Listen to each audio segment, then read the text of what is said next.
जय हिंद दोस्तों, मेरा नाम है आयुष कुमार और आपका स्वागत करता हूं मेरे इस YouTube चैनल पे। आज की क्लास में हम पढ़ने वाले हैं प्रेजेंट इंडेफिनिट और पास्ट इंडेफिनिट टेंस के बारे में।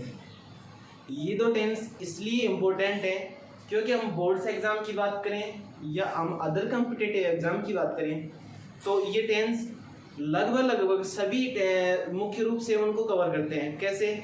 बोर्ड एग्ज़ाम में, जैसे 10th में या 12th में इंग्लिश का पेपर होता है 80 मार्क्स, बिल्कुल। तो 80 मार्क्स में 80 मार्क्स में 70 to 80% हम इन दो टेंस का ही यूज़ करते हैं। कौन से? प्रेजेंट इंडेफिनिट और पास्ट इंडेफिनिट टेंस में। कहाँ यूज़ करते हैं? पहली बात तो हम कहते हैं कि आंसर राइटिंग है। आंसर राइटिंग, जो भी हमारे क्वेश्चन आंसर होते हैं, लेसन्स के हम क्वेश्चन आंसर बोर्ड्स एग्जाम में करते हैं। उसके अलावा हम पैसेज लिखते हैं, लेटर राइटिंग करते हैं, स्टोरी राइटिंग करते हैं, आर्टिकल राइटिंग करते हैं, नोटिस राइटिंग करते हैं। सभी में इन दोनों टेंसों का ही यूज होता है, इसलिए इम्पोर्टेंट है। और इसलिए मैं आपको ये अलग से इन टेंसों के बारे में बताने जा रहा हूँ ताकि आपको अच्छी से इनके बारे में प्रॉफिट मिल सके। तो हम बात करें इन टेंस की। प्रेजेंट इंडेफिनिट हम पहचान कैसे करते हैं हिंदी में प्रेजेंट इंडेफिनिट टेंस की? कि प्रेजेंट की पहचान होती है, हूँ, है, और इंडेफिनिट की ता, दे, ती। मतलब जिस भी टेंस के लास्ट में, जिस भी सेंटेंस की लास्ट में ता है, ती है आ जाए, जैसे अंजलि फूल तोड़ती है, तो ये टेंस हम पहचान कर लेंगे प्रेजेंट इंडेफिनिट के। और पास्ट इंडेफिनिट में ता, था, ती थी और ते थे, अंजलि फूल तोड़ती थी। फर्स्ट कंडीशन तो ये है, अगर पास्ट इंडेफिनिट टेंस में आपको नहीं दे रखा है ती थी कहीं पे, तो यहाँ पे हो सकता है कि अंजलि ने फूल तोड़ा। मतलब लास्ट में कोई भी सेंटेंस होता है उसके वर्ब के लास्ट में आ, ई, ए की ध्वनि उत्पन्न होती है। जैसे राम बाजार गया, मैंने खाना खाया, वह खाना खाती थी, ये तो हो गया ती थी बड़ा, और उसको भी बड़ा उसने खाना खाया। तो इसी हिसाब से हम पहचान कर लेंगे। अब हम बात करें कि भाई हमें इनका प्रॉफिट कैसे लेना है टेंस का, तो हम ये दो टेंस है ना, ये टेंस इनको बोला जाता है टेंसों के नालायक बेटे। कैसे? क्योंकि सभी टेंसों में हेल्पिंग वर्ब का यूज होता है, पर ये दो टेंस हैं, इन दोनों टेंसों में बात ध्यान से सुनना है आपको। इनके जो सिंपल सेंटेंस है, सिंपल सेंटेंस या साधारण वाक्य होता है, उनमें हेल्पिंग वर्ब का बिल्कुल भी यूज नहीं होता। जो हम इंग्लिश ट्रांसलेशन करते हैं तो हेल्पिंग वर्ब इन दोनों में यूज नहीं करते। Only one condition at simple sentence, simple sentence में हम यूज नहीं करते हैं। तो हम यूज नहीं करेंगे तो सेंटेंस कैसे बनाएंगे? तो हम चलिए सेंटेंस इनकी अंग्रेजी बनाना सीखते हैं।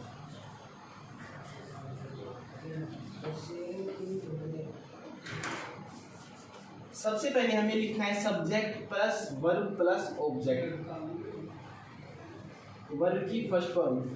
ये फॉर्मूला होता है प्रेजेंट इंडेफिनिट के लिए। सबसे पहले सब्जेक्ट आता है, फिर वर्ब आती है, ऑब्जेक्ट आता है। हेल्पिंग वर्ब का यूज नहीं करना, केवल साधारण वाक्य में। साधारण वाक्य है अंजलि फूल तोड़ती है, सबसे पहले सब्जेक्ट होती है अंजलि, तोड़ना की होती है प्लक, ऑब्जेक्ट है हमारे यहाँ पे फूल या फ्लावर।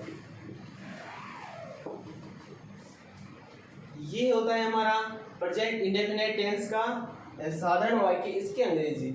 पर कंडीशन ये हो जाती है इसमें कि अगर प्रेजेंट इंडेफिनिट टेंस में जो सब्जेक्ट होता है, अगर सब्जेक्ट हमारे पास प्लूरल है या बहुवचन है, तो यहाँ पे केवल वर्ब की फर्स्ट फॉर्म आएगी। और यहाँ पे हमारा सब्जेक्ट अगर सिंगुलर या एक वचन है, तो यहाँ पे वर्ब की फर्स्ट फॉर्म के साथ एस या ईएस जुड़ जाएगा। एस या ईएस लगाने के नियम है, वो आपको किसी भी वीडियो में आपको मैं शेयर कर दूंगा। ये एकवचन और बहुवचन में ये कंडीशन आपको ध्यान रखनी है। यहाँ पे अंजलि एकवचन है तो यहाँ पे जो वर्ब है वर्ब के साथ मैं यूज करूंगा प्लस एस का। ये इसकी बिल्कुल एक्यूरेट इंग्लिश ट्रांसलेशन है, ठीक है। अगर हम सर हमें तो यही बताइए कि भाई यहाँ पे बहुवचन हो, तो वो भी एक उदाहरण देख मैं आपको बताता हूँ। एक उदाहरण है, हम रोजाना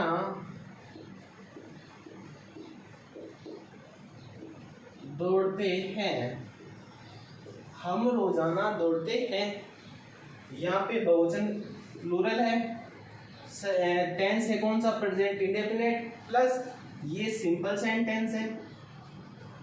फॉर्मूला हमें यही अप्लाई करना है, सब्जेक्ट वर्ब ऑब्जेक्ट, इसके अलावा कुछ भी नहीं याद करना है हमें। सब्जेक्ट यहाँ पे वी, हम, बाद में वर्ब दौड़ना, दौड़ना की होती है रन डेली। अब आप पूछोगे कि यहाँ पे ऐसी है सिर्फ क्यों नहीं किया, तो आपको भी पता है क्योंकि प्लूरल है, और प्लूरल है तो केवल वर्ब की फर्स्ट फॉर्म आएगी। यहाँ पे वर्ब की फर्स्ट फॉर्म के साथ ऐसे ही इसका यूज नहीं होगा। तो ये सिंपल सेंटेंस है, इसको इसी तरह से बनाना है, हेल्पिंग का यूज नहीं करना। पर कंडीशन अगर मैं आपको बता दूं कि यहाँ पे अगर मैं नेगेटिव कर दूं इसको, हम रोजाना नहीं दौड़ते हैं, या मैं कह दूं कि क्या हम रोजाना दौड़ते हैं, मतलब मैं सिंपल सेंटेंस नहीं करूं तो उनमें हेल्पिंग वर्ब का यूज होगा। प्रेजेंट इंडेफिनिट टेंस की हेल्पिंग होती हैं डू और डज, तो इनमें यूज हो जाएगा किसका, हेल्पिंग वर्ब का। कैसे, हम रोजाना नहीं दौड़ते हैं, तो वर्ब के पहले हेल्पिंग वर्ब और वी के साथ आएगी डू, और फिर आ जाएगा not, we do not run daily. That's clear. अगर आपको इसमें कोई कंफ्यूजन है तो मुझे कमेंट सेक्शन में बता देना, मैं उस कंफ्यूजन का सोल्व करने का जरूर प्रयास करूंगा। ये मैंने आपको बताया प्रेजेंट इंडेफिनिट टेंस के बारे में, बिल्कुल क्लियर है। हम बात करें अगला टेंस पास्ट इंडेफिनिट की। पास्ट इंडेफिनिट टेंस की मैंने आपको पहचान बताई है, ता था, ती थी या ते थे। ये नहीं आए तो अंत में आ ई ए की ध्वनि उत्पन्न होगी, किसमें, सेंटेंस के अंत में। अंजलि फूल तोड़ती थी। मैंने आपको फॉर्मूला बताया प्रेजेंट इंडेफिनिट का कि सब्जेक्ट वर्ब ऑब्जेक्ट, वर्ब की फर्स्ट फॉर्म। पर पास्ट इंडेफिनिट में बहुत ही सिंपल है, इसमें कोई ना तो सिंगुलर का चक्कर है ना ही कोई प्लूरल का चक्कर है। तो सर चक्कर किसका है, चक्कर यहाँ पे सब्जेक्ट के बाद में वर्ब की सेकंड फॉर्म का। क्लियर, सब्जेक्ट के बाद में वर्ब की सेकंड फॉर्म यूज करनी है, चाहे सिंगुलर हो सब्जेक्ट चाहे प्लूरल हो। अंजलि फूल तोड़ती थी, तो यहाँ पे सब्जेक्ट रहेगा अंजलि तोड़ती थी, प्लक, और प्लक की सेकंड फॉर्म यहाँ पे होती है प्लक दो। और ऑब्जेक्ट यहाँ पे बचा है हमारे पास फ्लावर। क्या आपको समझ में आ गया? अगर समझ नहीं आ गया तो मुझे कमेंट सेक्शन में बताइए कि आपको ये फॉर्मूले कैसे लगे। मैंने आपको जो बताया है केवल इन्हीं दो तरीकों से आप अच्छी तरह से, अगर आपको ये समझ आ जाते हैं तो बोर्ड से एग्जाम में आप अच्छे नंबर ला सकते हो। कैसे, जैसे मैं आपको एग्जाम्पल लेता हूँ कि कोई भी ऐसे आपके बोर्ड से एग्जाम में आता है, नॉर्मली मैंने ले लिया कि भाई पिकनिक पे हमारे पास ऐसे आ गया, पिकनिक पे बनाना है। सबसे पहले आपको लिखेंगे कि हमने वहाँ पे जाने का प्लान बनाया, जैसे भी हमने जयपुर जाने का प्लान बनाया, लास्ट में क्या है बनाया, तो पास्ट इंडेफिनिट टेंस हो गया। तो इसके इंग्लिश में जाएगी we plan for travel Jaipur. हमने वहाँ घूमा, जयपुर में कहाँ घूमा उसके बारे में लिखेंगे, हमने ये किया वो किया, सभी सेंटेंस पास्ट इंडेफिनिट के। तो हमारी सबसे बड़ी प्रॉब्लम जो टेंस की थी वो यहाँ पे क्लियर हो जाती है, क्योंकि हमें प्रेजेंट इंडेफिनिट और पास्ट इंडेफिनिट के बनाने आ गए हैं। अब आप पूछोगे कि भाई यहाँ पे हेल्पिंग वर्ब का यूज़ अगर कर दें तो हाँ, अगर हम पिकनिक वाले सेंटेंसों में नेगेटिव और इंट्रोगेटिव का यूज़ करते हैं तो वहाँ पे हेल्पिंग वर्ब भी आएगी, पर मोस्टली वो यूज़ नहीं होते, क्योंकि स्टोरी राइटिंग में सभी सेंटेंस लगभग या ऐसी राइटिंग में सिंपल ही होते हैं। तो हमने ये देख लिया इसके बारे में।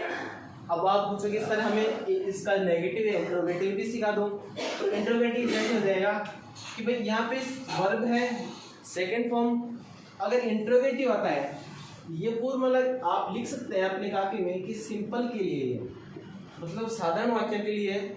वाक्य में आपको पिछली वीडियो में बताया है, वीडियो की लिंक मैं आपको डिस्क्रिप्शन में दे दूंगा कि वहाँ पे आप देख सकते हैं कि सिंपल सेंटेंस कौन से होते हैं, नेगेटिव कौन से होते हैं। मैंने आपको अच्छी तरह से समझाया है। भाई सिंपल के अलावा अगर कोई भी आ जाए तो वहाँ पे हम फॉर्मूला अप्लाई करेंगे, subject plus helping verb plus verb plus object. Simple है। यहाँ पे नोट लगाना है, अगर नोट आए तो, अगर नोट नहीं देते हैं तो इंट्रोगेटिव हो जाता है कई बार। Helping verb plus subject plus verb plus object, ये इंट्रोगेटिव कहते हैं।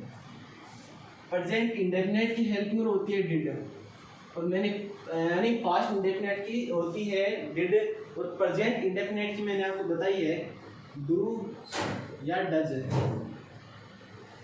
सिंपल है। इसी हिसाब से हम इन सेंटेंस कर देंगे। अब मैं आपको कह दूं कि अंजलि फूल नहीं तोड़ती थी या अंजलि ने फूल नहीं तोड़ा, तो यहाँ पे इसके अंग्रेजी बनाएंगे हम। सबसे पहले subject Anjali, helping verb did, not verb pluck, object flower. आ गया इसमें। चलो आगे देखते हैं।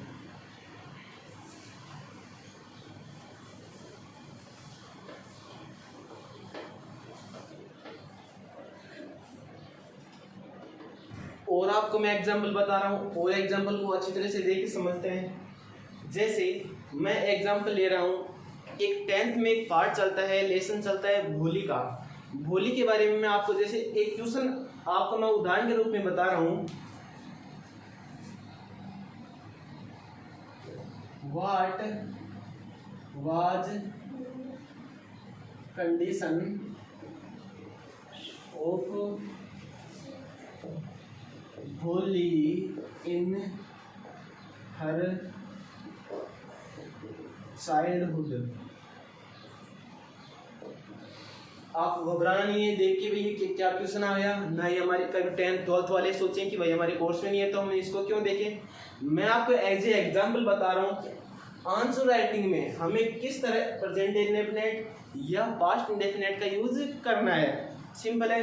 अब ये क्वेश्चन है कि व्हाट वाज द कंडीशन, क्या थी स्थिति ऑफ भोली, भोली की क्या स्थिति थी इन हर चाइल्डहुड, उसके बचपन में उसकी क्या स्थिति थी। भाई बचपन में हम देखते हैं कि वह अच्छी तरह से बोल नहीं पाती थी, बोलते समय हिचकिचाती थी, उसकी थोड़ी जो याददाश्त थी वो भी कमज़ोर थी। इसके बारे में हिंदी हमें अच्छी तरह से आती है, और आपको अगर हिंदी अच्छी तरह से आती है तो इन दोनों टेंसों की हेल्प से आप हर टेंस में अच्छी तरह से यूज़ कर सकेंगे, या हर सेंटेंस में, हर आंसर राइटिंग में इन दोनों टेंसों का अच्छी तरह से यूज़ कर सकेंगे। तो अब मैं इसकी हिंदी लिखूँ तो ये हो जाएगी कि भाई सबसे पहले मैं वह बोलने में हिचकिचाती थी। सी hesitated while speaking। यहाँ पे मैंने सिंपल बनाया है, वह बोली के लिए यहाँ पे सी प्रोनाउन का यूज हुआ है। हेजिटेटेड हिचकिचाना, हिचकिचाती थी यूज कर दिया मैंने पास्ट इंडेफिनिट के सिंपल सेंटेंस का। क्लियर है। व्हाइल स्पीकिंग बोलते समय, या हम ऐसे लिख सकते हैं सी हेजिटेटेड when she spoke या when she speaks, जब भी बोलती थी, जब भी वह हिचकिचाती थी। ठीक है। वह कुछ याद नहीं कर पाती थी, वह कुछ, मैंने यहाँ पे नेगेटिव दे दिया, वो बोली अच्छी तरह से कुछ याद नहीं कर पाती थी। तो एज एग्जाम्पल हम लिखते हैं कि सी डिड नॉट मेमोराइज, वह मेमोराइज यहाँ पे वर्ब है, डिड नॉट लगा दिया, वह मेमोराइज नहीं कर पाती थी। तो सिंपल हो गया। अब जैसे कि हमें जितने भी सेंटेंस बनाने हैं उस हिसाब से हम सेंटेंस सभी को कवर कर लेंगे। ठीक है। प्रेजेंट इंडेफिनिट और पास्ट इंडेफिनिट आपको अगर अच्छी तरह से समझ में आते हैं तो मुझे कमेंट सेक्शन में बताना। कोई सुधार मुझे करना है तो मैं सुधार करूँगा। और हाँ, आपको नेक्स्ट वीडियो किस चीज़ के लिए चाहिए, आपकी इंग्लिश में जो भी प्रॉब्लम है मैं उसको कवर कराऊँगा, तो आप मुझे कमेंट सेक्शन में बता सकते हैं। Thank you. जय हिंद।